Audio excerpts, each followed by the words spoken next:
Oh non.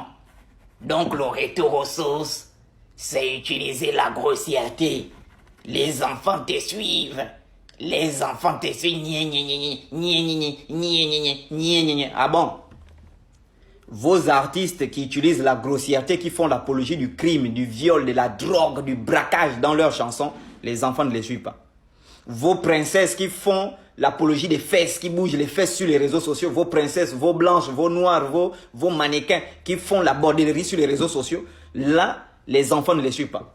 C'est quand je me lève pour utiliser la grossièreté pour interpeller les peuples face au phénomène de faux pasteurs, de faux prophètes, là, les enfants me suivent. Vous êtes maudits. Maudit à jamais, maudit par Dieu, maudit par nos ancêtres, maudit par la nature. Vous partez en brousse, la panthère va vous croquer, les serpents vont vous tuer, parce que vous êtes malhonnête. Qui vous a dit, je viens balayer toutes ces saletés-là qui disent, oh la grossièreté, qui vous a dit que la grossièreté est une mauvaise chose?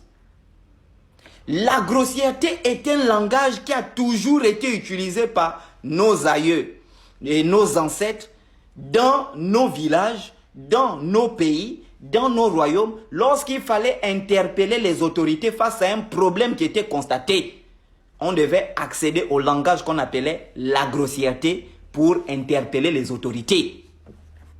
Vous avez régné nos cultures. Comment vous allez connaître l'importance de la grossièreté dans une société? La grossièreté joue un rôle important dans la société parce que c'est le langage qu'on utilise pour interpeller les autorités dans les sociétés bantoues.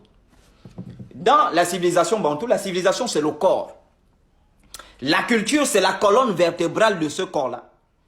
Et les arts, les sciences, la tradition, l'histoire et le langage, tout ce qui suit avec, ce sont les ossements qui composent cette colonne vertébrale. Si tu enlèves un seul de ces ossements-là, le corps ne marche plus bien. La civilisation aura du mal, le peuple aura du mal à se mettre debout. C'est pourquoi on ne peut pas enlever la grossièreté dans notre culture africaine. Et donc, la grossièreté se trouve dans ce qu'on appelle le langage. Dans le langage, il y avait plusieurs formes de langage. Il y avait le langage par les tambours, le langage par les os. Ceux qui sont déjà allés au village, vous voyez, pour interpeller les hommes qu'il y a des femmes à la rivière, elles jouaient le tambour avec les os. Tout ça, vous ne connaissez pas, vous ne comprenez pas. Il y avait le langage, comme je disais, par le silence, par les tambours, par les tam-tams. Il y avait le langage par la grossièreté.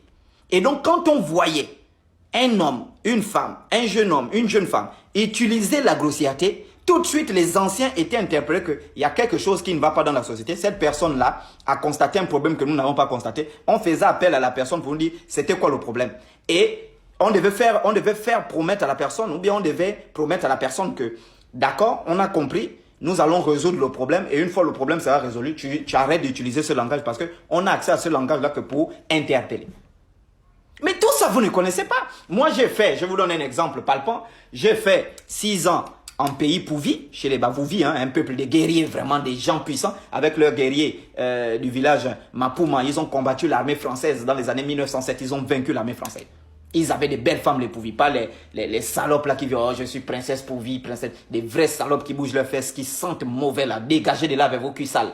Donc, j'ai fait 6 ans là-bas, et lorsque les mamans Pouvi, hein, que ce soit à Banyati, je ne sais pas où, à Mikwanyo, je ne sais pas, partout là, constater qu'il y avait des femmes, des jeunes filles qui étaient en âge d'aller en mariage, mais elles ne partaient pas en mariage.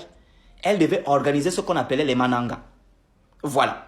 Voilà. Donc les manangas, en français facile, les balades. Donc elles parcouraient le village de bout en bout, le royaume de bout en bout, le pays de bout en bout, en chantant des grossièretés pour interpeller les hommes face au problème du célibat. Et parmi les chansons, excusez-moi si je chante mal, « Iwo wo wo wo wo wo wo Dieu nzo kasabe » Dieu poliatiesie. Ça veut dire les femmes, regardez dans le village, il n'y a que des gens qui ont les bangalas des gazelles et les testicules des antilopes. Il n'y a pas des hommes. Nous, on cherche les hommes qui vont nous secouer. On veut sentir comment la chose rentre et puis ça te soulève les cheveux. C'est ce qu'elle chantait. Et les sages recevaient le message. Ils disaient aux femmes, on a reçu le message. Ils organisaient les éléments pour organiser les mariages, marier les jeunes femmes pour faire baisser le célibat. Tout ça, vous ne comprenez pas. Quand vous nous voyez, nous, je viens. Moi, je ne suis pas impoli, hein, je suis quelqu'un de très poli. Mais les créateurs de ces langages qu'on appelle les ancêtres, quand ils rentrent, quel que soit ton âge, je te dépouille. Quel que soit ton âge, je te dépouille. Et si les autorités étaient vraiment des gens qui avaient conservé notre culture, quand ils voient des jeunes hommes venir comme ça sur la toile, utiliser ce langage-là, Ça devait les interpeller pour dire, moi je suis bantou, le langage on l'utilise que lorsqu'il y a un problème. Jeune homme, c'est quoi le problème? Papa, oui, le problème ce sont les églises du réveil qui font rage dans nos pays. On résout le problème et puis je laisse le langage, je vais à mes occupations. Mais comme beaucoup sont des musulmans, beaucoup sont des... On ne sait plus perdu. On va continuer à utiliser le langage. À bouger de là.